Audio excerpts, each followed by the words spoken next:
الحمد لله إن الحمد لله نحمده ونستعينه ونستغفره ونعوذ بالله من شرور أنفسنا ومن سيئات أعمالنا من يهده الله فلا مضل له ومن يضلل فلا هادي له وأشهد أن لا إله إلا الله وحده لا شريك له وأشهد أن محمدا عبده ورسوله يا أيها الناس اتقوا ربكم الذي خلقكم من نفس واحدة وخلق منها زوجها وبث منهما رجالا كثيرا ونساء واتقوا الله الذي تساءلون به والأرحام إن الله كان عليكم رقيبا يا أيها الذين آمنوا اتقوا الله حق تقاته ولا تموتن إلا وأنتم مسلمون يا أيها الذين آمنوا اتقوا الله وقولوا قولا سديدا يصلح لكم أعمالكم ويغفر لكم ذنوبكم ومن يطع الله ورسوله فقد فاز فوزا عظيما أما بعد فإن أصدق الحديث كتاب الله وخير الهدي هدي محمد صلى الله عليه وسلم وشر الأمور محدثاتها وكل محدثة بدعة وكل بدعة ضلالة وكل ضلالة في النار أيها الناس اتقوا الله فإن هناك موسما عظيما أمامكم موسم الخير والبركات موسم التقوى والرحمات সম্মানিত মুসলিয়ান کرام আমাদেরকে তাকওয়া অবলম্বন করার জন্য আল্লাহ তাআলা একটা সুযোগ করে দিয়েছেন। সেই মাসটি হচ্ছে রমাদান মাস। সামনেই আমাদের এই মাসটি আসছে। আগামী দিন বাদ দিয়ে পরশু হয়তো আমাদের সবাই রোজা রাখবো ইনশাআল্লাহ। সেই দিন থেকেই আমরা সাওম পালন করার অর্থই হচ্ছে আমরা রমাদান মাসে ঢুকে গেছি। আর রমাদান মাসে কি করতে হবে সেটা আমার নবী আমাদেরকে জানিয়ে দিয়েছেন। দুনিয়ার সমস্ত আবাদতগুলি যদি কোনো মুহাম্মদ রাসূলুল্লাহ সাল্লাল্লাহু আলাইহি ওয়াসাল্লামের আদর্শ মোতাবেক না হয় তাহলে আল্লাহ তাআলা সেটা গ্রহণ করবেন না। আর আল্লাহর জন্য না হলে সেটাও আল্লাহ তাআলা গ্রহণ করবেন না। দুটি জিনিসই প্রত্যেকটি আবাদতের ক্ষেত্রে প্রয়োজন। একটি হচ্ছে পরিপূর্ণভাবে আল্লাহর জন্য হতে হবে, আংশিক হলে হবে না, পুরোটাই আল্লাহকে দিতে হবে। যে আবাদতে করবেন একমাত্র আল্লাহর জন্য করবেন। হাদিসে কুদসিতে আল্লাহ তাআলা বলেন, মান আমিলা আমালান আশরাকা ফীহি মাই গায়রি তারাকতুহু ওয়া শিরকাহু। কেউ যদি এমন কোন আমল করে যাতে আমার সাথে অন্য কাউকে অংশীদার করেছে, আমি তাকেও ছেড়ে দেই, তার আমলটাকেও ছেড়ে দেই। অর্থাৎ আল্লাহ তাআলা তার কোনো কিছু গ্রহণ করেন না। সুতরাং আমাদের প্রতিটি আমল একমাত্র আল্লাহর জন্য করতে হবে, আল্লাহকে খুশি করার জন্য করতে হবে। দ্বিতীয় হচ্ছে মুহাম্মদ রাসূলুল্লাহ সাল্লাল্লাহু আলাইহি ওয়াসাল্লামকে অনুসরণ করে করতে হবে। আল্লাহ তাআলা বলেছেন, লাকাদ কানা লাকুম ফি রাসূলিল্লাহি উসওয়াতুন হাসানাতুন লিমান কানা ইয়ারজুল্লাহ ওয়াল ইয়াউমিল আখির। তোমাদের জন্য রাসূলের জীবন রয়েছে উত্তম আদর্শ। যে কেউ ঈমান রাখে আল্লাহর উপরে এবং আখিরাতের উপরে। আমরা সবাই আল্লাহর উপরে ঈমান রাখি, আখিরাতের উপরে ঈমান রাখি। সুতরাং আমাদেরকে রাসূলুল্লাহ সাল্লাল্লাহু আলাইহি ওয়াসাল্লাম কি করতেন তা আমাদেরকে জানতে হবে, সেটা অনুসারে রমজানটা পালন করতে হবে। যদি আমরা রমাদান পালন করতে গিয়ে মুহাম্মদ রাসূলুল্লাহ সাল্লাল্লাহু আলাইহি ওয়াসাল্লাম আদর্শ থেকে দূরে সরে যাই তাহলে আমাদের সেই রমজানের আমলগুলি কবুল হবে না। এই জন্য খুঁজতে হবে রাসূলুল্লাহ সাল্লাল্লাহু আলাইহি ওয়াসাল্লাম তিনি রমাদান মাসে কি করতেন। আজকে আমরা সেই বিষয়টি নিয়ে আলোচনা করতে চাই। আমরা জানি যে রাসূলুল্লাহ সাল্লাল্লাহু আলাইহি ওয়াসাল্লাম রমাদান আসার আগে তার আনন্দ বহুগুণ বেড়ে যেত। রমাদান আসার আগে তিনি সাহাবায়ে কেরামকে বলতেন যে তোমাদের সামনে একটি মাস আসছে যাতে ইবাদত করলে এই জিনিস পাওয়া যাবে। আর যে ব্যক্তি মাহরুম হবে সে তো পরিপূর্ণ মাহরুম হয়ে গেল। আগে থেকেই সব তিনি সুসংবাদ জানাতেন রমাদান উপলক্ষে। এটা রাসূলুল্লাহ সাল্লাল্লাহু আলাইহি ওয়াসাল্লাম আদর্শ, আমরাও তাই করব। কিন্তু যে দোয়াটি খুব বিখ্যাত হয়ে আছে আমাদের অনেকের মাঝে যে রাসূলুল্লাহ সাল্লাল্লাহু আলাইহি ওয়াসাল্লাম এই দোয়া করতেন যে আল্লাহুম্মা বাল্লিগনা রমাদান। এই দোয়াটা এই একটা শুদ্ধ না, কিন্তু এমনিতে রাসূলুল্লাহ সাল্লাল্লাহু আলাইহি ওয়াসাল্লাম রমাদান আসলে তিনি সুসংবাদ দিতেন এবং একে অপরকে রমাদানের গ্রিটিংস দিতেন, রমাদান সম্পর্কে তাদেরকে সাবধান করতেন। রাসূলুল্লাহ সাল্লাল্লাহু আলাইহি ওয়াসাল্লাম রমাদানের আসার আগে থেকে কিছু সওম পালন করতেন, তবে তিনি 29 এবং 30 তারিখ যেটাকে বলা হয় শাবান মাসের শেষ দিনগুলিতে রোজা রাখতেন না, যাতে করে সীমা রেখা নির্ধারিত থাকে। আল্লাহর সীমা রেখা নির্ধারণ করা খুবই গুরুত্বপূর্ণ বিষয়। আল্লাহ তাআলা যেটা সীমা দিয়েছেন, সীমা দুটো একসাথে করে ফেলা যাবে না। মাসের সীমানা আলাদা করতে হবে। রমাদান চাঁদ দেখে শুরু করতে হবে, আবার চাঁদ দেখে ছাড়তে হবে। সুতরাং এটাই হচ্ছে রাসূলের আদর্শ। রাসূলুল্লাহ সাল্লাল্লাহু আলাইহি ওয়াসাল্লাম বলেছেন এরকম সময়ে যে তোমাদের সামনে একটা মাস আসতেছে, তার নাম রমাদান, শাহরুল মুবারক, বরকতময় মাস। এই মাসে আল্লাহ তাআলা এই মাসের সিয়ামকে আল্লাহ তাআলা ফরজ করে দিয়েছেন। আর এই মাসে এই কিয়াম হচ্ছে সুন্নাহ। এই মাসে একটি রাত আছে যে রাতে ইবাদত করলে 1000 মাসের ইবাদতের সমান হয়। তারপর রাসূল বলেছেন যে ব্যক্তি এ থেকে মাহরুম হবে সে যাবতীয় কল্যাণ থেকে মাহরুম হয়ে গেল। রাসূলুল্লাহ সাল্লাল্লাহু আলাইহি ওয়াসাল্লাম এই সময়ে রমাদান মাসে এই সময় তিনি রমাদান মাস সিয়ামের কিছু হুকুম আহকাম বর্ণনা করতেন। রমাদান মাসে অনুরূপভাবে তিনি সওম কি দেখলে কিভাবে সওম পালন করতে হবে সেটারও দিক নির্দেশনা দিতেন। রমাদান মাস আসার পর রাসূল কি করতেন? রমাদান আসার পরে প্রথম যে কাজটি করতেন, সিয়ামের ব্যাপারে তিনি যত্নবান হতেন। সিয়াম এর ব্যাপারে যত্নবান হওয়ার জন্য তিনি যে কাজগুলি করতেন আমি কয়েকটি উল্লেখ করব। 1 নম্বর হচ্ছে সেহরি খাওয়ার ব্যাপারে তিনি গুরুত্ব দিয়েছেন। ইফতারি খাওয়ার ব্যাপারে তিনি গুরুত্ব দিয়েছেন। আপনারা জানেন যে রাসূলুল্লাহ সাল্লাল্লাহু আলাইহি ওয়াসাল্লাম বলেছেন যে তাসাহহারু ফাইন্না ফিস সাহুরে বারাকা, সাহরি খাওয়ার মধ্যে বারাকা রয়েছে, এতে কোনো সন্দেহ নেই। অল্প হলেও, পানি হলেও, খেজুর হলেও কিছু দিয়ে সাহরি করা দরকার, কারণ সাহরি তার শরীরটাকে ঠিক রাখে, সাহরির মাধ্যমে শরীরটা ঠিক থাকে। আর ইফতারের ব্যাপারে রাসূলুল্লাহ সাল্লাল্লাহু আলাইহি ওয়াসাল্লাম গুরুত্ব দিয়েছেন। ইফতারের ব্যাপারে রাসূলুল্লাহ সাল্লাল্লাহু আলাইহি ওয়াসাল্লাম গুরুত্ব দিয়েছেন, এই জন্য দেরি না করে ইফতার করার জন্য তিনি নির্দেশনা দিয়েছেন। সুতরাং যে নির্দেশনা আসছে, রাসূলুল্লাহ সাল্লাল্লাহু আলাইহি ওয়াসাল্লাম যা করতেন সেটা হচ্ছে তিনি সূর্য ডুবার পরপরই ইফতার করতেন আর সাহারিকে দেরি করে খেতেন। দেরি করার অর্থ হচ্ছে শবে সাদিক উদিত হওয়ার আগ পর্যন্ত আগেই খেতে হবে। শবে সাদিক উদিত হওয়ার পরে আর তিনি খেতেন না। যে সমস্ত হাদিসে দেখা যায় যে রাসূলুল্লাহ সাল্লাল্লাহু আলাইহি ওয়াসাল্লাম তিনি আযানের পরও খেয়েছেন, সেই আযানটি হচ্ছে বেলালের আযান। কারণ বেলাল রাদিয়াল্লাহু আনহু তিনি রাত থাকতে আযান দিয়ে দিতেন, আর ওইটার এই জন্য দিতেন যারা কিয়াম করছে তারা যেন একটু শুয়ে পড়তে পারে, আর যারা কিয়াম করে নাই তারা যেন উঠে 2 রাকাত পড়তে পারে। সুতরাং এখন আর কেউ যখন শবে সাদিক উদিত হয়েছে জানতে পারবেন, এখন জানা জিনিস, এটা জানা খুবই সহজ। একজন মানুষ এখন যে কোনোভাবে বর্তমান যে বিভিন্নভাবে জানার প্রক্রিয়া এসেছে তার মধ্যে বুঝতে পারেন যে কখন সময় শেষ হয়ে যায়, এরপরে আর খাওয়ার কোনো সুযোগ নেই। তবে এর মাঝে 2-3 মিনিট আলাদা করতে হবে এমন কোনো বাধ্যবাধকতা নেই। যখন আপনার সময় শেষ হবে তখন থেকে আর খাইতে পারবেন না।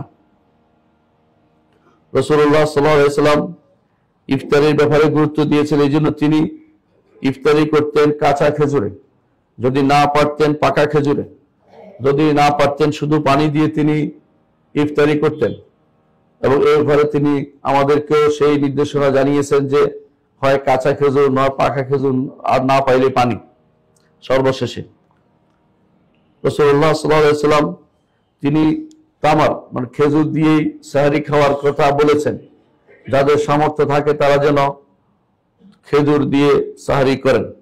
আসলে খেজুরের মধ্যে এখন বর্তমানে ডাক্তাররাও বলে সবচেয়ে বেশি ভিটামিন থাকে, এবং এটা মানুষের অনেক কিছু থেকেই তাদেরকে সারা দিনের যে যে অংশটুকু তাদের থেকে ক্ষয় হবে সেটা পূরণে যথাযথ সহায়ক হয়। রাসূলুল্লাহ সাল্লাল্লাহু আলাইহি ওয়াসাল্লাম ইফতারি বাহারি করতেন না, সেহরিও বাহারি খাবার রান্না করতেন না। আমাদের নারীদের মধ্যে দেখা যায় অনেক সময় নিজেরাই করে, অথবা স্বামীদের চাপে পড়ে বাহারি ইফতারের ব্যবস্থা করে, অথবা পুরান ঢাকায় গেলে দেখা যাবে যে সেখানে ইফতারের জন্য সেটা যেন ঈদের দিন বসে গেছে। এরকম রাসূলুল্লাহ সাল্লাল্লাহু আলাইহি ওয়াসাল্লাম ইফতারি এত বেশি পরিমাণে করতেন না। তার ইফতারি ছিল অত্যন্ত সামান্য জিনিস দিয়ে ইফতারি করতেন। সেহরিও তিনি খুব বেশি জিনিস দিয়ে খেতেন তা নয়। সুতরাং খাওয়ার ব্যাপারে গুরুত্ব না দিয়ে যতটুকু না খেলে পিঠ সোজা রাখা যাবে না। রাসূলুল্লাহ সাল্লাল্লাহু আলাইহি ওয়াসাল্লাম যেভাবে বলেছেন যে ইয়াকফিল ইবনে আদম লুকাইমাতিন ইউকিমনা সুলবাহু, বনি আদমের জন্য যথেষ্ট হবে কিছু লোকমা যেগুলি তার পিঠকে সোজা রাখবে। সুতরাং রমাদান মাস আসে, এটা মনে করে কোনো কারণ নাই যে খেতে পারি না দিনে সারা রাত ধরে খাবো, এরকম চিন্তা করার কোনো কারণ নাই। অনেকে মনে করে থাকে যে রমাদান মাসে যাই খায় কোনো হিসাব নেওয়া হবে না, কথাটা এরকম না। রমাদান মাসে খাওয়া উন্মুক্ত করে দিয়েছে এরকম মনে করার কোনো কারণ নেই।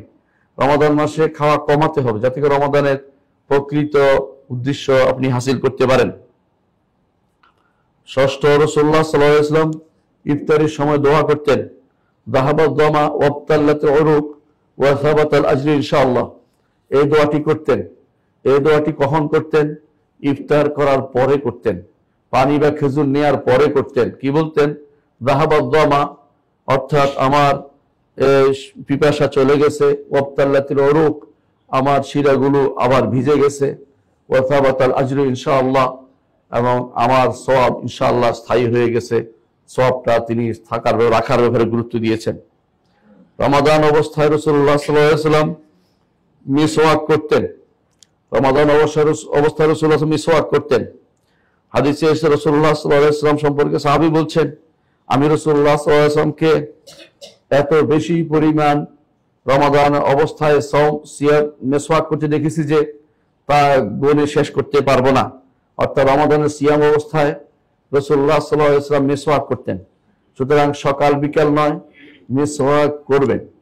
মিসওয়াকের কারণে গন্ধ দূর হয়, মিসওয়াকের কারণে মুখ পবিত্র হয়, মিসওয়াকের কারণে রব্বুল আলামিনের সন্তুষ্টি পাওয়া যায়।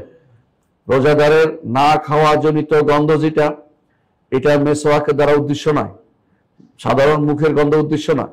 না খাওয়া জনিত একটা গন্ধ আছে, আর মুখের গন্ধ আলাদা। এই জন্য অনেকে অনুবাদ করে মুখের দুর্গন্ধ। এই অনুবাদটা শুদ্ধ নয়, এটা হচ্ছে না খাওয়া জনিত গন্ধ। কিন্তু এমনি মুখের গন্ধ দূর করা এটা সব সময় গুরুত্বপূর্ণ জিনিস। এই জন্য রমাদান অবস্থায় মুখের গন্ধ রেখে দিতে হবে, এটা যেন কেউ মনে না করে। রোজাদারের না খাওয়া জনিত গন্ধ আল্লাহর কাছে বেশি প্রিয়, দুর্গন্ধ না। সুতরাং মিসওয়াক করবেন এবং বারবার মিসওয়াক করবেন, এতে কোনো সমস্যা নেই। রমাদানের সাওম অবস্থায় মিসওয়াক করা রাসূলুল্লাহ সাল্লাল্লাহু আলাইহি ওয়াসাল্লাম আদর্শ। যদি গরম বেশি পড়ে অথবা কোনো কারণে আপনার গরম বেশি লাগছে, তখন সাওম অবস্থায় রাসূলুল্লাহ সাল্লাল্লাহু আলাইহি ওয়াসাল্লাম যা করতেন, মাথায় পানি ঢালতেন, আপনিও সেটা করতে পারবেন। এমনকি আপনি পানির ভিতরে ডুবে বসেও থাকতে পারবেন, কোনো সমস্যা নেই। পুকুরে বসে থাকলেও কোনো সমস্যা নেই, কারণ যদি আপনার শরীর ঠান্ডা থাকে অসুবিধা নেই। রাসূলুল্লাহ সাল্লাল্লাহু আলাইহি ওয়াসাল্লামের সময় তো পুকুর ছিল না, এই জন্য তিনি পানি ঢালতেন মাথায়। এই জন্য আপনার জন্য সেটা উন্মুক্ত, যে কষ্টই পেতে হবে জরুরি না, যা দিয়ে সাওম পালন অসুবিধা না হয় সেটা আপনি করতে পারবেন। এসি ছেড়ে বসে থাকতে পারবেন, কোনো সমস্যা নেই। গরমের মধ্যে যে রোদের মধ্যে পড়তে হবে এমন কোনো নীতি রাসূলুল্লাহ আমাদেরকে দেননি। দশম যে জিনিসটা, যে যখন কুলি করবেন নাকে পানি দিবেন। রাসূলুল্লাহ সাল্লাল্লাহু আলাইহি ওয়াসাল্লাম কুলি করতেন, সাওম অবস্থায় নাকে পানি দিতেন, কিন্তু বাড়াবাড়ি করতেন না, অর্থাৎ এত জোরে টানতেন না যে সেটা পেটে যাওয়ার মতো অবস্থা হয়ে যায়। কারণ কুলি বেশি বেশি করে গড়গড়া করে দিলে অনেক সময় সেটা পেটে যাওয়ার সম্ভাবনা থাকে, নাকে বেশি জোরে টান দিলে সেটা পেটে যাওয়ার সম্ভাবনা থাকে। এই জন্য রাসূলুল্লাহ সাল্লাল্লাহু আলাইহি ওয়াসাল্লাম তিনি বলেছেন, ওয়া বালিগ ফিল ইস্তিনশাক ইল্লা আন তাকুনা সায়মান, নাকে পানি টানতে হবে যে ব্যক্তি ঘুম থেকে ওঠে, কিন্তু যদি কোনো সায়ম অবস্থায় থাকে সে জোরে টানবে না, কারণ হয়তো পেটে চলে যেতে পারে। সেভাবে রাসূলুল্লাহ সাল্লাল্লাহু আলাইহি ওয়াসাল্লাম তিনি কুলি ও নাকে পানি দিতেন। কখনো কখনো রাসূলুল্লাহ সাল্লাল্লাহু আলাইহি ওয়াসাল্লাম খাবার না পাওয়া জনিত কারণে তিনি কয়েক রাত তিনি একাধারে রোজা রাখতেন।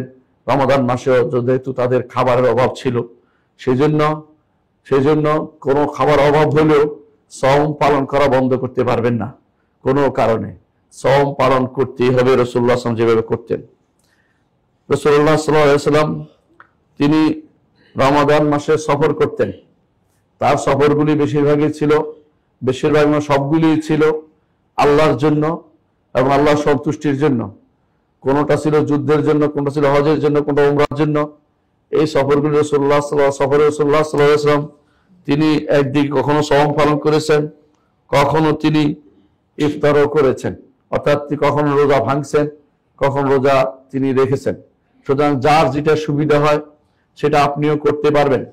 কারো সামর্থ্য বেশি আছে শরীরের, সেই ব্যক্তি শরীরের শক্তি সামর্থ্য ভালো, সেই ব্যক্তি যদি সওম অবস্থায় রোজা রাখে, তার যদি সওম পালন করে সে রোজা রাখে যদি কোনো রমাদানে, তাহলে সেটা কষ্ট না হলে সেটা ভালো।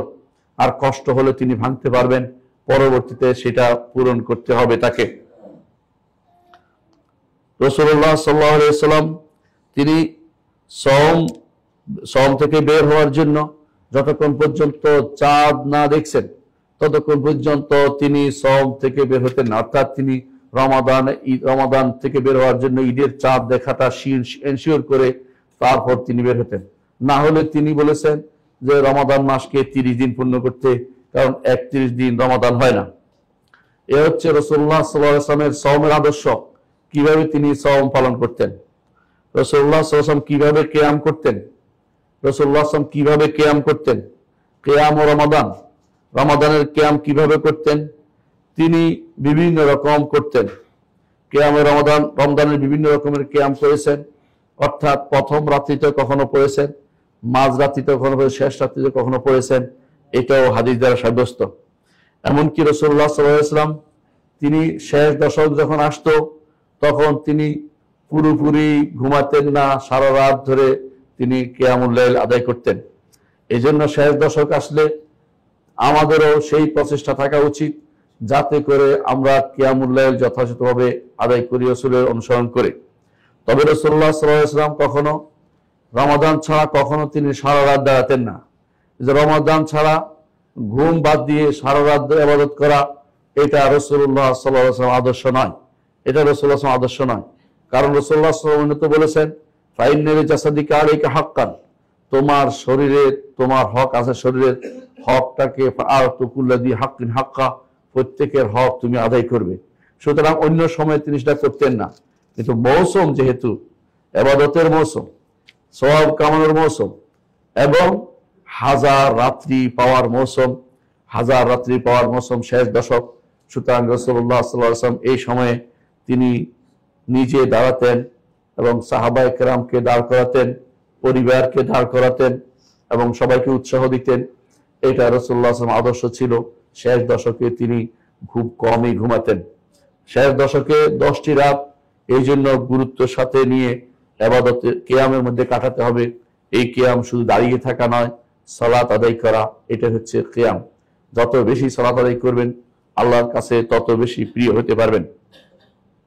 রাসূলুল্লাহ সাল্লাল্লাহু আলাইহি ওয়াসাল্লাম কিয়ামের ব্যাপারে তিনি বেশিরভাগ সময় একা একই দাঁড়াতেন, এই জন্য যে উম্মতের উপর যাতে ফরজ না হয়ে যায়। কিন্তু সেই আশঙ্কা যেহেতু এখন নেই, আমাদের জন্য উত্তম হচ্ছে যেখানে জামাত হয় সেখানে উপস্থিত হওয়া, শেষ রাত্রি তাহাজ্জুদ অন্য সময় উত্তম।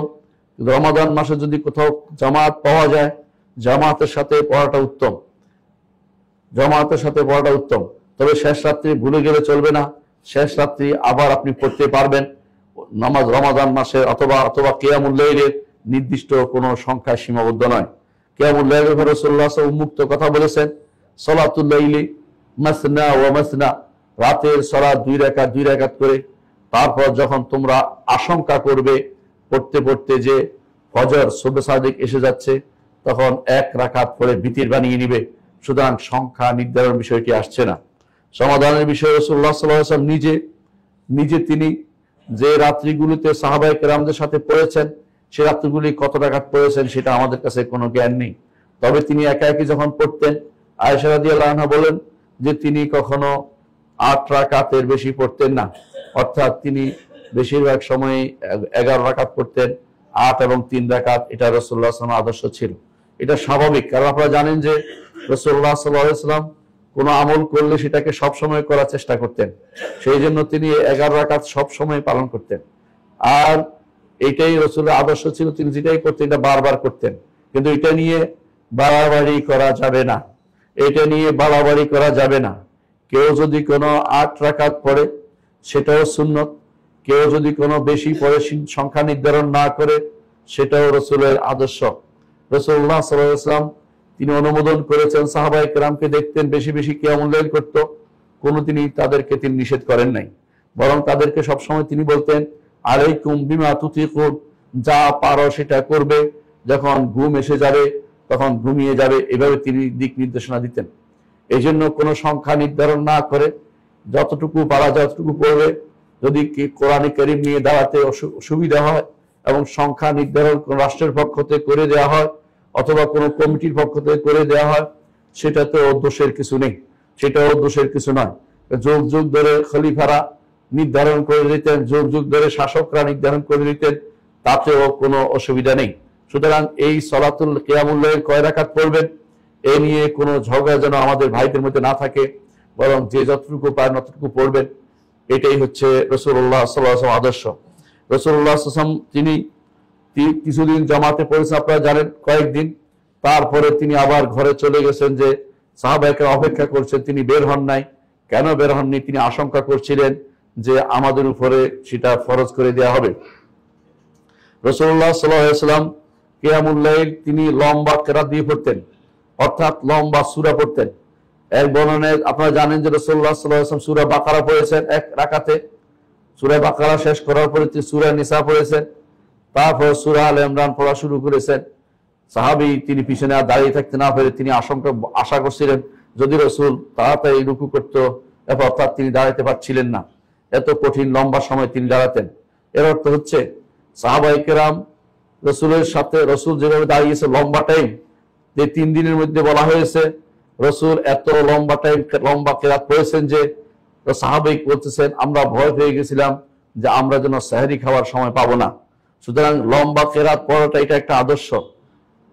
ওমর রাদিয়াল্লাহু আনহুর সময় কেরাত যখন মানুষের উপরে কষ্টকর হয়ে গেল, তখন রাকাতের সংখ্যা বাড়িয়ে দিয়ে এক বর্ণায় এসে তিনি কেরাতের সংখ্যা কমিয়ে দিয়েছেন, যাতে করে মানুষ এক ধারে দাঁড়িয়ে থাকতে কষ্ট হওয়ার না হয়, যাতে করে বারবার উঠা বসা করলে তার মধ্যে নতুন করে কর্মচ্যুতা আসে। এটাতেও দোষের কিছু নেই। ইবনে তাইমিয়া রাহমাতুল্লাহ এই বক্তব্যটা বলেছেন। সুতরাং বোঝা যাচ্ছে যে এই বিষয় নিয়ে কোনো ক্রমে যেন কোনো ঝগড়া না হয়। 8 হোক, 20 হোক, অথবা আরো বেশি হোক, 36 হোক, অথবা আরো বেশি হোক, সেটাতে কোনো দোষের কিছু নাই। আমরা যখন মদিনায় ছিলাম, মসজিদ নববীতে প্রথম হয়তো 20 রাকাত, পরে হয়তো 12 রাকাত, 32 রাকাত পড়া হতো। এখন হয়তো কমে গেছে, কম হলেও শেষ দশকে কিন্তু ঠিক এই 20 রাকাত পড়া হয় বা 12 রাকাত পড়া হয়, শেষে আবার বেশি পড়া হয়। ওর অর্থ হচ্ছে যে আমরা দেখতে পাচ্ছি যে এখানে নির্ধারণ করার চেয়ে অনির্ধারিত থাকাটাই হচ্ছে সুন্নত। কেউ যদি বলেন আমি রাসূল যা পড়ছেন তাই পড়বো, এতে শরীয়তে কোনো সমস্যা নেই, এটা ভালো। কিন্তু এটা রাসূল যেভাবে পড়েছেন সেভাবে পড়বেন। সংখ্যা গণার চেয়ে রাসূলের কোয়ালিটিটাও গ্রহণ করে নেবেন। রাসূল খুব লম্বা সময় ধরে কেরাত পড়তেন, সেরকম লম্বা সময় ধরে কেরাত পড়লেই শুধুমাত্র সর্বদিক থেকে সুন্নত পালন হবে। কারণ আপনি সংখ্যা গণার চেয়ে কোয়ালিটি কোয়ান্টিটি দুটোই আপনার জন্য জরুরি। সেই হিসাবে রাসূলুল্লাহ সাল্লাল্লাহু আলাইহি ওয়াসাল্লাম কিভাবে কিয়াম করতেন, লম্বা টাইম দাঁড়াতেন।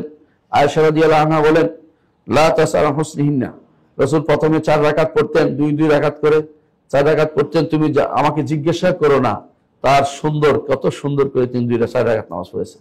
আবার তিনি 4 রাকাত পড়তেন, সেটাও সৌন্দর্য জিজ্ঞাসা করো না। তারপর 2 রাকাত পড়তেন, সেটা সৌন্দর্য আমাকে জিজ্ঞাসা করো না। তারপর তিনি বিতির করতেন। আয়েশা রাদিয়াল্লাহু আনহা সেটা উল্লেখ করেছেন। এর অর্থ হচ্ছে আপনি শুধু কোয়ান্টিটির দিকে তাকাবেন না, কোয়ালিটির দিকেও তাকাবেন। এটাই হচ্ছে রাসূলের আদর্শ। রাসূলুল্লাহ সাল্লাল্লাহু আলাইহি ওয়াসাল্লাম আর কি করতেন রমাদান মাসে? তৃতীয় যে কাজটি করতেন তা হচ্ছে ইতিকাফ করতেন এবং তার রবের সাথে একান্ত হওয়ার জন্য সুযোগ খুঁজতেন।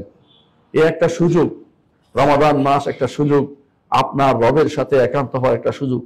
দুনিয়ার অনেক কিছু থেকে আপনি আলাদা হওয়ার চেষ্টা করেন, পরিবার থেকেও কিছুদিন আলাদা থাকুন, এবং নিজের বন্ধু বান্ধব থেকে আলাদা থাকুন, ব্যবসা থেকে আলাদা থাকুন, দুনিয়ার সমস্ত কর্মকাণ্ড থেকে আলাদা থেকে আল্লাহর সাথে একান্ত হওয়ার একটা সুযোগ এসেছে।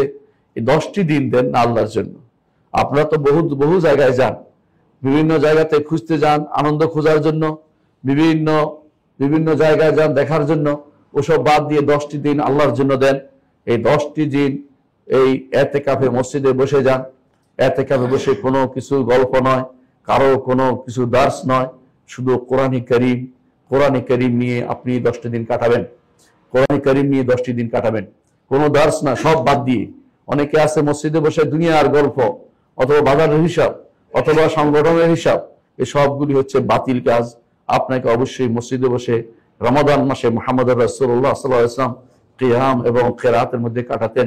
আপনি কিয়াম এবং কিরাতের মধ্যে পুরো সময়টা কাটাবেন, কোরআন নিয়ে পড়বেন, এই কোরআন নিয়ে গবেষণা করবেন।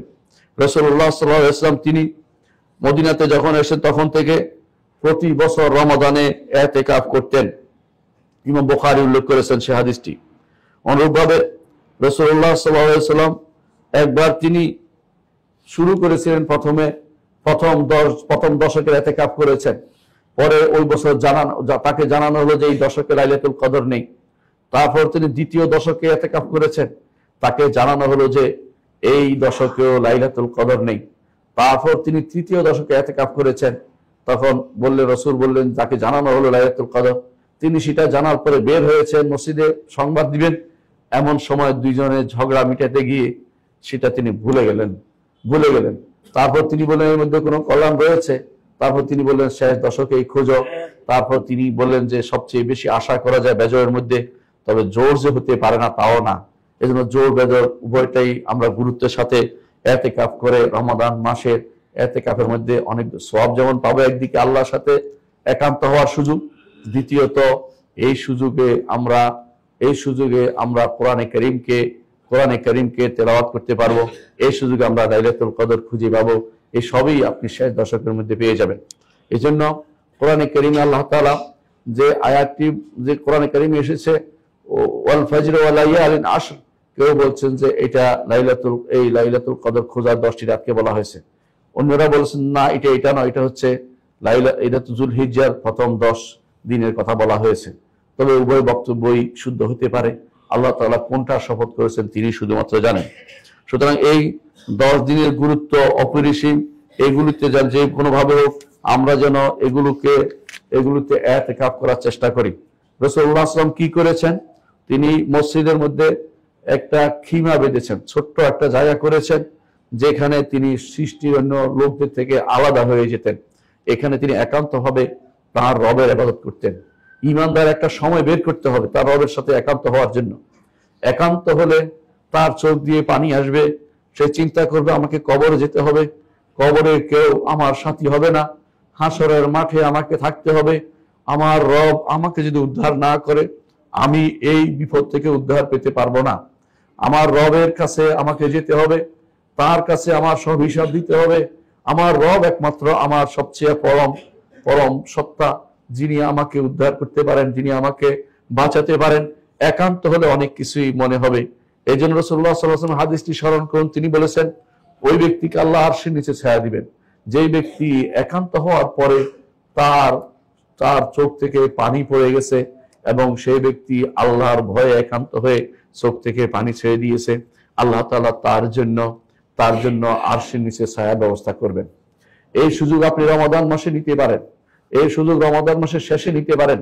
একান্ত হবেন, কোনো গল্প গুজব নয়। কেউ আসলে তাকে বলবেন যে আপনি কিছু কোরআন তেলাওয়াত করেন, তাকে নসিহত করবেন যে আপনি কোরআন তেলাওয়াত করেন, সালাতে সময় কাটান, সুবহানাল্লাহ আলহামদুলিল্লাহ আল্লাহু আকবার আজকারের সময় কাটান, গল্প গুজবে সময় কাটাবেন না। অনেকে আছে মসজিদে বসেই গল্প শুরু করে দিচ্ছেন, সেটা ঠিক নয়। এই সময়টুকু আল্লাহর জন্য একান্ত হওয়ার চেষ্টা করবেন। রাসূলুল্লাহ সাল্লাল্লাহু আলাইহি ওয়াসাল্লাম এটাই করতেন। রাসূলুল্লাহ সাল্লাল্লাহু আলাইহি ওয়াসাল্লাম 20 রমাদানের রাত্রিতে সূর্য ডুবার আগেই বা সূর্য ডুবার সময় তিনি ঢুকে যেতেন ইতিকাফে। এতেকাফে ঢুকে যেতেন, আর তিনি সেটা প্রকাশ করতেন যে যখন শেষ হইতো, যখন চাঁদ দেখা যায় তখন শুধুমাত্র বের হতেন। রাসূলুল্লাহ সাল্লাল্লাহু আলাইহি ওয়াসাল্লাম এতেকাফ অবস্থায় তিনি অবিন্যস্ত থাকতেন না। এতেকাফ অবস্থায় এই নয় যে আমি সবসময় ময়লা নিয়ে থাকবো, তা কিন্তু না। রাসূলুল্লাহ সাল্লাল্লাহু আলাইহি ওয়াসাল্লাম শরীর পরিচ্ছন্নের ব্যবস্থা রাখতেন। কখনো কখনো তিনি তার মাথা আঁচড়াতেন। আয়েশা রাদিয়াল্লাহু আনহাকে তিনি মাথা বের করে দিয়ে বলতেন যে মাথাটা আঁচড়ে দেওয়ার জন্য। সুতরাং আপনি মাথা আঁচড়াতে পারবেন, অর্থাৎ এই অর্থ, এতেকাফ থাকার অর্থ এই নয় যে আপনি নিজেকে অপরিচ্ছন্ন অবস্থায় রাখবেন। রাসূলুল্লাহ সাল্লাল্লাহু আলাইহি ওয়াসাল্লাম তার এতেকাফ থেকে বের হয়ে রোগী দেখতে যেতেন না, জানাজা হাজির হতেন না, স্ত্রী সহবাস করতেন না, স্ত্রীর কাছে যেতেন না। এই জন্য আপনিও সেটা করতে পারবেন না। তবে তার পরিবারের কেউ, রাসূলের পরিবারে কেউ আসলে তিনি এতেকাফ অবস্থায় তাদের সাথে কথা বলতেন এবং তাদেরকে বিদায় দিতেন মসজিদের দরজা পর্যন্ত। একটুকু আপনি করতে পারবেন।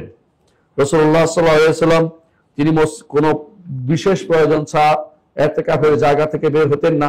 বিশেষ প্রয়োজন বলতে যেটাকে বলা হয় মানুষ প্রাকৃতিক বিভিন্ন কর্মকাণ্ড, একেবারে খাবার নেই, কিছু নেই, খাইতে হবে, সেটার জন্য অথবা বাথরুমে যাওয়ার জন্য, এই কাজ ছাড়া তিনি বাইরে যেতেন না। অনেকে হয়তো মনে করতে পারেন যে আমার গোসল করা দরকার, প্রতিদিন গোসল করা অভ্যাস, সেটার জন্য বের হইতে পারবেন না। তবে ফরজ গোসল হলে বের হইতে পারবেন যদি কোনো ভিতরে ব্যবস্থা না থাকে। সুতরাং সেটা শুধু ঠান্ডা হওয়ার জন্য এতেকাফ অবস্থায় বের হওয়া উচিত নয়, ঠিক নয়। এতেকাফ নষ্ট হয়ে যেতে পারে। অনেকে আছে গোসল করার জন্য বসে আছেন, সেটা হবে না। সুতরাং এই বিষয়ে খেয়াল রাখবেন, যে জিনিস না হলেই নয় সেটাই শুধুমাত্র সেটার জন্য শুধু বের হইতে পারবেন, যেটা সুন্নত পর্যায়ের কোনো কাজের জন্য এতেকাফ থেকে বের হইতে পারবেন না। রাসূলুল্লাহ সাল্লাল্লাহু আলাইহি ওয়াসাল্লাম বিশেষ প্রয়োজনে বের হতেন। বিশেষ প্রয়োজনে তার মাথা চুল ধুয়ে দিয়েছিলেন আয়েশা রাদিয়াল্লাহু আনহা, সেটাও আমরা জানি, তার মাথার অংশ বের করে দিয়েছিলেন। সুতরাং কিছু অংশ বের করার অর্থ পুরো অংশ বের করা নয়। রাসূলুল্লাহ সাল্লাল্লাহু আলাইহি ওয়াসাল্লাম বিশেষ কোনো কারণে একবার এতেকাফ বর্জন করেছেন, কিন্তু আপনারা জানেন যে রাসূলুল্লাহ সাল্লাল্লাহু আলাইহি ওয়াসাল্লাম কোনো আমল করলে সেটাকে সবসময় করার চেষ্টা করতেন। সেই জন্য তিনি পরবর্তী শাওয়াল মাসে সেটাকে কাজা করেছেন। কিন্তু আমাদের জন্য সেটা কাজা করা জরুরি না। কারণ রাসূলুল্লাহ সাল্লাল্লাহু আলাইহি ওয়াসাল্লামের যে কিছু জিনিস আছে যিনি একান্তভাবে সব কাজ করতেন, সেটা সব কিছু একান্ত কাজগুলি আমাদের জন্য কর্তব্য নয়, করা কর্তব্য নয়। রাসূলুল্লাহ সাল্লাল্লাহু আলাইহি ওয়াসাল্লাম কোনো কারণে ছুটে গেলে সেটা পরবর্তীতে করতেন, কিন্তু আমাদের জন্য সেটা জরুরি না, এটা জেনে নিতে হবে। তাহলে আমরা দেখতে পাচ্ছি যে এতেকাফের বিষয়টা রাসূলুল্লাহ সাল্লাল্লাহু আলাইহি ওয়াসাল্লাম গুরুত্ব দিয়েছেন, এবং রাসূলুল্লাহ সাল্লাল্লাহু আলাইহি ওয়াসাল্লাম স্ত্রীরাও তার মৃত্যুর পরে এতেকাফ করেছেন, কিন্তু কেউ মসজিদ ছাড়া এতেকাফ করেননি। সুতরাং কোন নারীর জন্য মসজিদ ছাড়া নিজে ঘরে এতেকাফের কোনো ব্যবস্থাপনা নেই। অনেকে বলে যে মসজিদের ব্যবস্থাপনা নেই, এই জন্য ঘরে করে ফেলবো, না, যেটা যেখানে করা দরকার সেখানেই করতে হবে। মুহাম্মদ রাসূলুল্লাহ সাল্লাল্লাহু আলাইহি ওয়াসাল্লাম এবং তার স্ত্রীরা মসজিদে এতেকাফ করেছেন। এতেকাফ মসজিদ ছাড়া আর কোথাও হয় না, এতেকাফ মসজিদ ছাড়া কোথাও হবে না। আল্লাহ কোরআনে কারীম বলেছেন, ওয়া আনতুম আকিফুনা ফিল মাসাজিদ, তোমরা মসজিদে এতেকাফরত অবস্থায় আছো। সুতরাং মসজিদে শুধু এতেকাফ করতে হবে, অন্য কোথাও নয়। এটা সেই মসজিদ যদি জুমা মসজিদ হয় তাহলে সবচেয়ে উত্তম, যাতে করে জুমার জন্য বের হইতে না হয়। আর যদি সেখানে জুমা মসজিদ না পাওয়া যায় তাহলে জুমার জন্য বের হয়ে জুমা পড়ে আবার ফিরে আসতে হবে, যেখানে আপনার এতেকাফের সুবিধা হয় সেখানে বসে যেতে হবে। কিন্তু কোনো ক্রমেই যেখানে জুমা হয়, জুমা মোটে হয় না, বা জুমা হয় পাশেই, কিন্তু আপনি ছোট ঘরে বসে এতেকাফ করবেন, সেটা হবে না। অর্থাৎ আপনাকে মসজিদে এতেকাফ করতে হবে। চতুর্থ যে কাজটি রাসূলুল্লাহ সাল্লাল্লাহু আলাইহি ওয়াসাল্লাম করতেন তা হচ্ছে তিনি শেষ দশকে প্রচুর পরিমাণে ইজতিহাদ করতেন, চেষ্টা করতেন, ইবাদত করার জন্য চেষ্টা করতেন। রাসূলুল্লাহ সাল্লাল্লাহু আলাইহি ওয়াসাল্লামের সাহাবী বলতেছেন যে কানা ইজা দাখাল আশুল আওয়াখির, শেষ দশকে ঢুকলে আয়কাজ আহল, পরিবারকে জাগাতেন, ওয়া শাদ্দা মিজারাহু, কাপড় বেঁধে নিতেন, ওয়া আয়কাজা লাইলা কুল্লা, সারা রাত ধরে জাগতেন রাসূলুল্লাহ সাল্লাল্লাহু আলাইহি ওয়াসাল্লাম। এজন্য শেষ দশকে আমরা রাসূলের অনুসরণ করে ইবাদত করতে থাকবো। রাসূলুল্লাহ সাল্লাল্লাহু আলাইহি ওয়াসাল্লাম পঞ্চম যে কাজটি করতেন তা হচ্ছে লাইলাতুল কদর খুঁজতেন। লাইলাতুল কদর খোঁজার জন্যই তিনি এতেকাফ করেছেন তিনটা। এবারে একান্ত হওয়ার জন্য বাড়তি কিছু সুবিধা আছেই, কিন্তু লাইলাতুল কদর খোঁজার জন্য একটা কারণ, যে কারণে তিনি এতেকাফ করেছেন। সুতরাং বোঝা গেল যে লাইলাতুল কদর আমাদেরও খুঁজতে হবে, লাইলাতুল কদর খোঁজার উপর গুরুত্ব দিতে হবে। অনেকে দেখা যায় প্রথমে যেভাবে মসজিদে পূর্ণ থাকে শেষ দশকে আসলে মসজিদগুলো খালি হয়ে যায়, বাজার করার জন্য ব্যস্ত হয়ে পড়েন। প্রিয় ভাই ও বোনেরা, কখনো বাজারের জন্য বের হবেন না। একেবারে যতক্ষণ পর্যন্ত আপনি বাজার করলে আগেই করে নেবেন, ঈদের আগেই করতে হবে জরুরি না। যতক্ষণ পর্যন্ত যতক্ষণ পর্যন্ত চাঁদ না দেখা যাচ্ছে অতক্ষণ পর্যন্ত মসজিদ ছেড়ে চলে যাবেন না। শেষ দশকে অনেকে আছে 27 রাত্রিতে খতম করে ফেলে আর মসজিদের দিকে আসেন না। আপনার মতো দুর্ভাগ্য আর কেউ নেই। মসজিদে নিয়মিত যাওয়া আসা করবেন। 27 খতম করতে এমন কোনো কথা নেই, আপনি 29 খতম করে ফেলুন, এই জন্য যাতে করে আপনার কোরআনের খতমটা শেষ হয়। 29 মক্কা মদিনাতে 29 সব সময় শেষ করে খতম করে, আপনাকেও সেভাবে খতম করা উচিত। কিন্তু আপনার 27 করেন, অনেকে 27 করে, এই জন্য 27 রাত্রিতে লাইলাতুল কদর। কিন্তু আপনারা জানেন যে লাইলাতুল কদর 27 সাথে বাধ্যতামূলকভাবে নির্ধারিত নয়। কখনো হতে পারে 27, কখনো 25, কখনো বা জোর রাত্রিতে হতে পারে। সুতরাং 27 রাত্রিতে খতম করতে হবে, এইভাবে ভাগ বাটোয়ারা সিস্টেমটা আমাদের পরিবর্তন করতে হবে। এটা আমাদের হাফেজদেরকে বুঝতে হবে। ষষ্ঠ যে কাজটি রাসূলুল্লাহ সাল্লাল্লাহু আলাইহি ওয়াসাল্লাম করতেন তা হচ্ছে কোরআনে কারীম নিয়ে জিবরিলের সাথে দাঁড়াতেন, জিবরিলের সাথে মুদারাসা করতেন, অর্থাৎ স্টাডি করতেন। জিবরিল আমিন তিনি এই কোরআন নিয়ে রাসূলের কাছে এসেছেন। এই কোরআন রাসূলের কাছে তার অন্তরে প্রবিষ্ট করে দেয়া আল্লাহ তাআলা সে দায়িত্ব নিয়েছেন। সেই জন্য আল্লাহ কোরআনে কারীম বলেছেন, ইন্না আলাইনা জামাহু ওয়া কুরআনা ফাইজা ক্বারানাহু ফাত্তাবি'ল কুরআনা সুম্মা ইন্না আলাইনা বায়ানা। সুতরাং এই রমাদান মাসে জিবরিল আমিন মুহাম্মদুর রাসূলুল্লাহ সাল্লাল্লাহু আলাইহি ওয়াসাল্লাম থেকে কোরআন শুনতেন যতটুকু নাজিল হয়েছে, আর জিবরিল নিজে শোনাতেন। এর মধ্যে এটার নাম হচ্ছে মুদারাসা, একে অপরকে কোরআন শোনাতেন। এই জন্য রমাদান মাসে কোরআন শুনবেন, পড়বেন। ইমামের পিছনে থাকলে কোরআন শোনা হয়ে যাবে। এই জন্য এটা সুন্নত, এটাকে কেউ সুন্নত মনে না করার কোনো কারণ নেই। রমাদান মাসে কোরআন খতম করা সলফে সালিহিনের একটা আদর্শ। রমাদান মাসে যদি কিয়ামের মধ্যে সেটা শেষ করতে পারেন, আপনি হচ্ছেন সৌভাগ্যবান ব্যক্তি। যারা এর বাইরে অন্য কোনো বক্তব্য দেয় এবং কোরআন খতম করা থেকে মানুষকে দূরে রাখতে চায়, সামান্য কিছু পড়ে শেষ করতে চায়, এরা সুন্নাহর নীতি, সলফে সালিহিনের নীতি থেকে বাইরে চলে গেছেন। সালাফদের নীতি অবলম্বন করাও আমাদের আকীদা, সালাফি আকীদার একটা বৈশিষ্ট্য। এটাকে কোনোভাবেই ইগনোর করা, এটাকে কোনোভাবেই খারাপভাবে দেখা বা এটা নিয়ে কোনো আজে বাজে কথা বলা, এটা শরীয়তের নির্দেশনার ভিতরে পড়ে না। সুতরাং অবশ্যই কোরআনে কারীম সুন্দর পদ্ধতিতে খতম করা, পড়া, এটা গুরুত্বের সাথে দেখতে হবে আমাদেরকে। রাসূলুল্লাহ সাল্লাল্লাহু আলাইহি ওয়াসাল্লাম জিবরিলের সাথে, আপনারা জানেন যে জিবরিল হচ্ছে ফেরেশতাদের মধ্যে শ্রেষ্ঠ, আর বনি আদমের মধ্যে শ্রেষ্ঠ হচ্ছে মুহাম্মদুর রাসূলুল্লাহ সাল্লাল্লাহু আলাইহি ওয়াসাল্লাম। উভয় শ্রেষ্ঠ ব্যক্তি রমাদান মাসে একত্রিত হয়ে কি করতেন? কোরআনে কারীম তিলাওয়াত করতেন, কোরআনে কারীম আলোচনা করতেন। সুতরাং আপনার যেন যখনই বসেন আপনার কোরআন নিয়ে এই মাসটি যেন থাকে। এই জন্য ইমাম জুহরি, ইমাম মালিক সহ যত মুহাদ্দিসিন মুফাসসিরিন চলে গেছেন, বেশিরভাগই রমাদান মাসকে তারা এই কোরআনের জন্য নির্ধারণ করতেন, যেভাবে মুহাম্মদুর রাসূলুল্লাহ সাল্লাল্লাহু আলাইহি ওয়াসাল্লাম এই মাসটিকে কোরআনের জন্য নির্ধারণ করেছেন। এই জন্য সমস্ত কিছু বাদ দিয়ে এই মাসটি শুধু কোরআনের মাস হিসেবে নিয়ে নেন। এই মাসে কোরআনে কারীমকে আপনার গবেষণার জায়গা, পড়ার জায়গা, বুঝার জায়গা হিসাবে গ্রহণ করে নেন। রমাদান মাসে রাসূলুল্লাহ সাল্লাল্লাহু আলাইহি ওয়াসাল্লাম সবচেয়ে বেশি বিনয়ী হয়ে যেতেন। তার বিনয়ের প্রকাশ কি? তিনি কোনো বড় ধরনের কিছু বড় বিনয়ের প্রকাশ কিভাবে করতেন, কয়েকটা উদাহরণ আমরা দিব। রাসূল একটা চাটাইতে নামাজ পড়তেন এবং রাসূলুল্লাহ সাল্লাল্লাহু আলাইহি ওয়াসাল্লাম তার যে ইতিকাফের জায়গা ছিল সেটাও ছিল একটা ছোট জায়গা ঘিরে নিয়েছেন, সেটার মধ্যে তিনি সেই ইতিকাফ করতেন। কখনো কখনো বৃষ্টি হতো, বৃষ্টির পানি পড়তো, রাসূল সেই জায়গায় সিজদা করতেন। কপালে তার দাগ লেগে থাকতো, মাটির দাগ, কারণ বৃষ্টি তার রাসূলের যে মসজিদ ছিল তাতে তো ভালো কোনো ছাদ ছিল না, চুইয়ে চুইয়ে পানি পড়তো। সেখানে রাসূল সালাত আদায় করেছেন। এমনকি যেদিন রাসূল বললেন যে গত রাতে লাইলাতুল কদর চলে গেছে, সাহাবী বলেন যে আমি রাসূলের কপালে এবং নাকে মাটির দাগ দেখতে পেয়েছি, কারণ রাতে বৃষ্টি হয়েছিল, বৃষ্টির পানি গড়িয়ে পড়েছিল মসজিদে।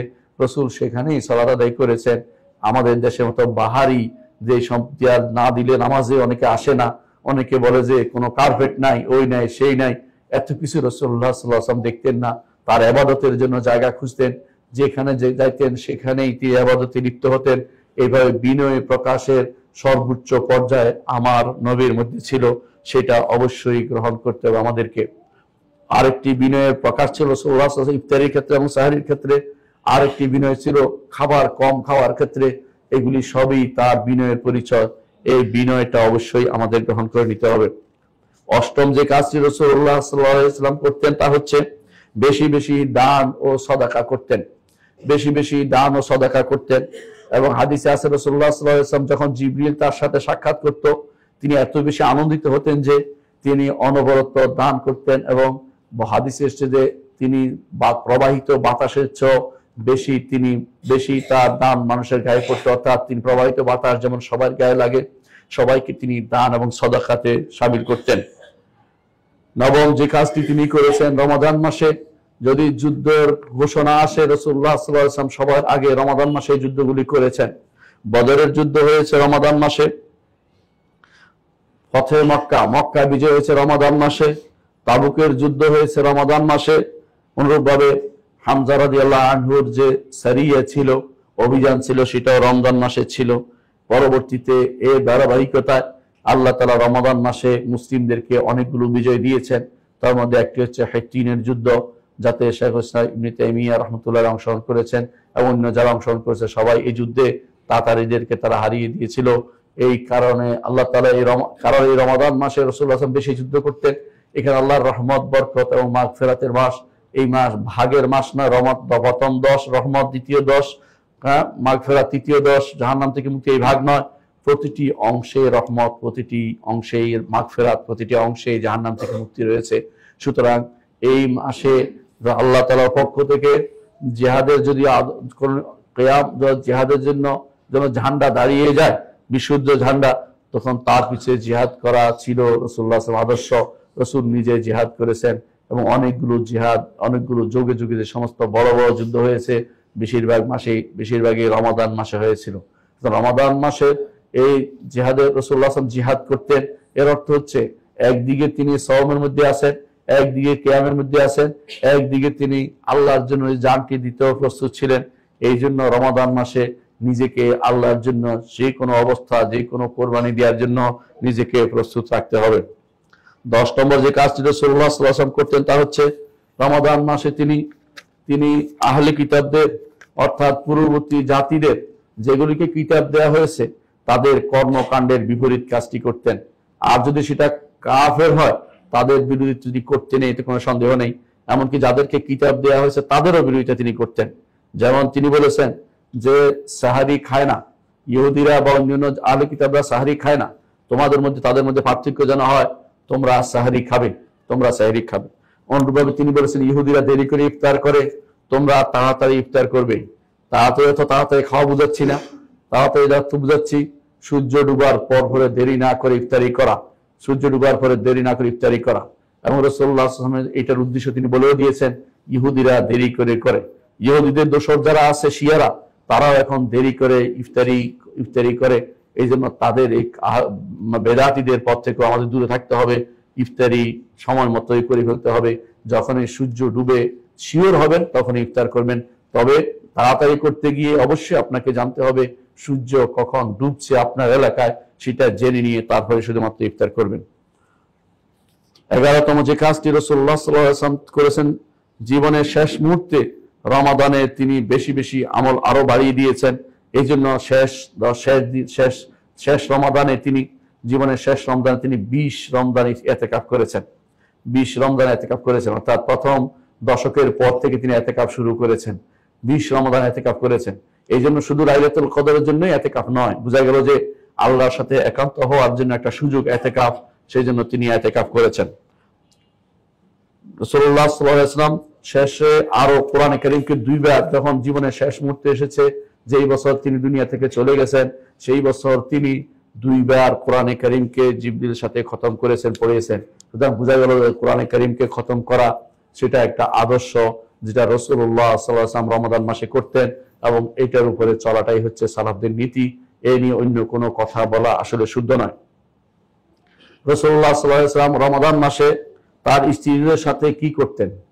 আপনাদের স্ত্রী আছে, এই জন্য বলছি আপনাদেরও কি করতে হবে, প্রথমে তাদেরকে শিখাতে হবে। এর একটি প্রমাণ আমরা দেখতে পাই রাসূলুল্লাহ সাল্লাল্লাহু আলাইহি ওয়াসাল্লাম স্ত্রী আয়েশা রাদিয়াল্লাহু আনহা বলছেন, ইয়া রাসূলুল্লাহ, যদি আমি লাইলাতুল কদর পাই আমি কি বলবো? রাসূল বললেন যে তুমি বলবে ইন্নাকা আফুউন, আল্লাহুম্মা ইন্নাকা আফুউন তুহিব্বুল আফওয়া ফা'ফু আন্নি। হাদিসটি সনদ সহিহ, যারা দুর্বল বলে তাদের বক্তব্য শুদ্ধ নয়। অনুরূপভাবে রাসূলুল্লাহ সাল্লাল্লাহু আলাইহি ওয়াসাল্লাম তিনি স্ত্রীদের হক আদায়ে তিনি বিমুখ ছিলেন না, কিন্তু শেষ দশক ছাড়া সেই বিষয়টিও আপনাদের খেয়াল রাখতে হবে। দ্বিতীয়ত, যে কাজটি রাসূলুল্লাহ সাল্লাল্লাহু আলাইহি ওয়াসাল্লাম তিনি শেষ দশকে এসে তিনি স্ত্রীদেরকে জানাতেন কিয়ামুল লাইল কিভাবে করতে হবে, রাতের সালাত কিভাবে পড়তে হবে।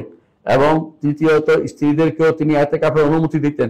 আপনাদেরও সেরকম অবস্থা থাকলে, পরিবারের বাড়তি কোনো ঝামেলা না থাকলে স্ত্রীদেরকে ইতিকাফের সুযোগ দেওয়াটা জরুরি।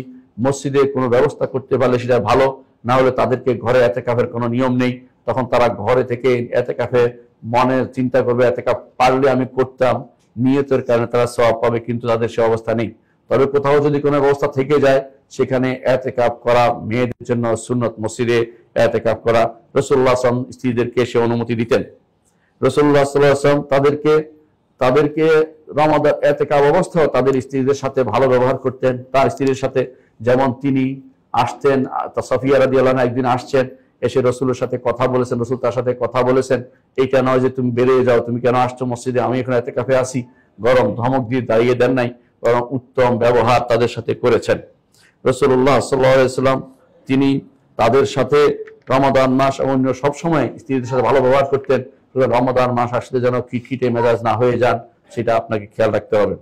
রাসূলুল্লাহ সাল্লাল্লাহু আলাইহি ওয়াসাল্লাম উম্মতের সাথে কি কাজ করতেন, তিনি উম্মতকে শিক্ষা দিতেন কিভাবে কি করতে হবে, তাকে দেখে দেখে উম্মতের লোকেরা শিখত। সুতরাং আপনাকেও উম্মতের জন্য কদওয়া হতে হলে আপনাকে দেখে যেন শিখতে পারে ইমাম এবং খতিবদের উচিত সেরকম ব্যবস্থাপনা গ্রহণ করা। এবং রাসূলুল্লাহ সাল্লাল্লাহু আলাইহি ওয়াসাল্লাম তাদেরকে ভালো কাজে উৎসাহ দিতেন, আপনিও মানুষদেরকে উৎসাহ দিবেন। রাসূলুল্লাহ সাল্লাল্লাহু আলাইহি ওয়াসাল্লাম মানুষদেরকে ফতোয়া দিতেন, আপনিও রমজান উপলক্ষে ফতোয়া দিবেন। রাসূলুল্লাহ সাল্লাল্লাহু আলাইহি ওয়াসাল্লাম মানুষদের নিয়ে সালাত আদায় করতেন, আপনিও জামাতে সালাত আদায় করার চেষ্টা করবেন এবং বিশেষ করে তারাবিকে জামাতে পড়ার চিন্তা ভাবনা করবেন। এটা রাসূলুল্লাহ সাল্লাল্লাহু আলাইহি ওয়াসাল্লাম আদর্শের অন্তর্ভুক্ত। আকুলু কাউলি হাযা ওয়া আস্তাগফিরুল্লাহ লি ওয়া লাকুম ওয়া লিসাইরিল মুসলিমিন ফাস্তাগফিরু ইন্নাহু হুয়াল গফুরুর রাহিম। ইন্নাল হামদালিল্লাহ নাহমাদুহু ওয়া নাস্তাঈনুহু ওয়া নাস্তাগফিরুহু ওয়া নাউযু বিল্লাহি মিন শুরুরি আনফুসিনা ওয়া মিন সাইয়্যাতি আমালিনা।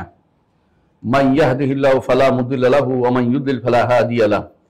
ওয়া আশহাদু আল লা ইলাহা ইল্লাল্লাহ ওয়াহদাহু লা শারীকা লাহু ওয়া আশহাদু আন্না মুহাম্মাদান আবদুহু ওয়া রাসূলুহু।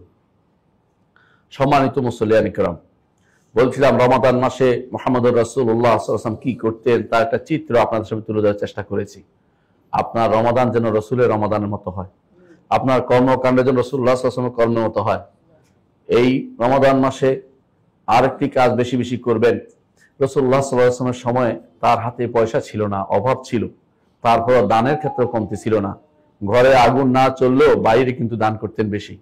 আর সেই দান যদি হয় কোনো এমন ভালো কাজের জন্য যে সাদাকাতুন জারিয়া, এবং এমন ভালো কাজের জন্য যার ওয়াদা করা হয়েছে যে জান্নাত পাওয়া যাবে, তাহলে সেটা কতই না উত্তম হয়। এই রমাদান মাসে আপনি যে মসজিদ নির্মাণে এগিয়ে আসেন, আপনার জন্য সেটা অবশ্যই বিরাট সুখবর হবে এবং আপনি একই সাথে অনেকগুলো কাজ করতে পারলেন। রমাদান, সিয়াম, কিয়াম, সাদাকা সব করতে পারছেন। সাদাকাতে অংশগ্রহণ করবেন। আমাদের এই মসজিদটি আমরা আশা করি যে সালাফি মসজিদ এবং এটা আহলে হাদিসদের মসজিদ এবং এটা সবচেয়ে সুন্দর একটি মসজিদ, যে মসজিদে আল্লাহ এবং তার রাসূলের নীতি মোবারক চালানো হয়।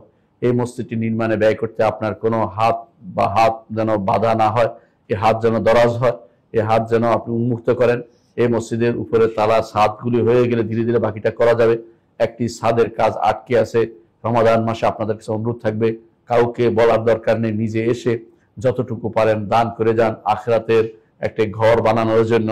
রাসূলুল্লাহ সাল্লাল্লাহু আলাইহি ওয়াসাল্লাম যেটা বলেছেন, কেউ যদি কোনো একটি মসজিদ বানায়, যদিও একটি পাখি তা দেওয়ার মতো জায়গা অল্প জায়গা হয়, অল্প জায়গাতে একটা মসজিদের নির্মাণ চেষ্টা করে, সেই ব্যক্তির জন্য আল্লাহ তাআলা জান্নাতে একটি ঘর বানাবেন। জান্নাতের ঘর যদি পেতে হয় পুরো মসজিদ বানানো জরুরি না, যতটুকু পারেন অংশগ্রহণ করলেই আপনি সেই জান্নাতের ঘরের মধ্যে নিজের জন্য ঘর বানাতে পারবেন। সুতরাং আপনি চেষ্টা করুন যে আপনি কত বড় ঘর বানাবেন আপনার এখন বিষয়। নিজের এমন কোনো জিনিস বাড়িঘর বানালে সেটা আখিরাতে কিছুই যায় না, কিন্তু মসজিদ বানালে আখিরাতে যায়। মুহাম্মদ রাসূলুল্লাহ সাল্লাল্লাহু আলাইহি ওয়াসাল্লাম নিজের জন্য কোনো বাড়িঘর বানাননি, তার স্ত্রীদের ঘরগুলো ছিল তার ঘর, সেগুলো তিনি থাকতেন। নিজের কোনো বাড়িঘর ছিল না, কিন্তু সবার আগে মসজিদ বানিয়েছেন। আমরা যদি আখিরাতের বাড়ি নির্মাণ করতে পারি, আখিরাতে যাওয়ার ব্যাপারে আমাদের কোনো রকম ভয় থাকবে না। আর দুনিয়ার বাড়ি নির্মাণ করলে আখিরাতের বাড়িতে যাওয়ার ব্যাপারে আগ্রহ থাকবে না। এই জন্য যত বেশি পারেন আখিরাতের বাড়ির ব্যাপারে অগ্রণী হোক। এমন জিনিস দিবেন, বিশ্বাস রাখবেন যেটা আমি ওপারে পেয়ে যাব, এপারে দিব ওপারে পাবো, এই চিন্তা ভাবনা করে দান করে যান। কাউকে বলার দরকার নেই। নিজে যদি কোনো সুযোগ থাকে না জানিয়ে দেওয়ার চেষ্টা করবেন। কোনো বাহাবা নেওয়ার জন্য নয়, নাম লেখানোর জন্য নয়, পরবর্তীতে কমিটি থাকার জন্য নয়, শুধু একমাত্র আল্লাহকে খুশি করার জন্য যতটুকু পারেন এই মসজিদগুলোতে দান করে যাবেন। এরকম সালাফি মসজিদগুলো পেলে সেখানেও দান করবেন। আমাদেরও কিছু মসজিদ আছে, সেই মসজিদগুলোতে যদি পারেন মসজিদ নির্মাণে দান করে যাবেন। আমাদের সেই মসজিদগুলোতে হচ্ছে, আপনারা জানেন, সেগুলো সালাফি মসজিদ হিসাবে। সুতরাং আপনাদের কাছে অনুরোধ থাকবে, রমাদান মাসে আল্লাহ তাআলা আপনাদেরকে যা দিয়েছেন আপনি জানেন, আপনার রব জানেন, আমাদের বলার দরকার নেই। আপনি অবশ্যই রমাদান মাসের সুযোগটা খুঁজে নেন। এমন হতে পারে এই রমাদানের পর আপনার আমার আর সাক্ষাৎ নাও হইতে পারে কারো কারো।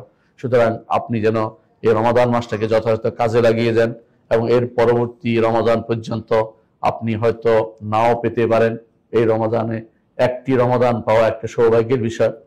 রাসূলুল্লাহ সাল্লাল্লাহু আলাইহি ওয়াসাল্লামের দুই সাহাবী ঈমান এনেছে। ঈমান আনার পরে একজন জিহাদ করে শহীদ হয়ে মারা গেছেন, আরেকজন 1 বছর পরে বিছানায় মারা গেছেন।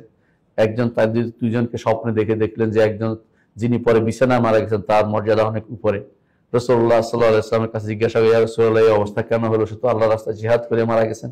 রাসূলুল্লাহ সাল্লাল্লাহু আলাইহি ওয়াসাল্লাম বললেন, সে কি আমাদের সাথে এরপরে আরো সালাত আদায় করেনি? সে কি আমাদের সাথে একটি রমাদান পায়নি?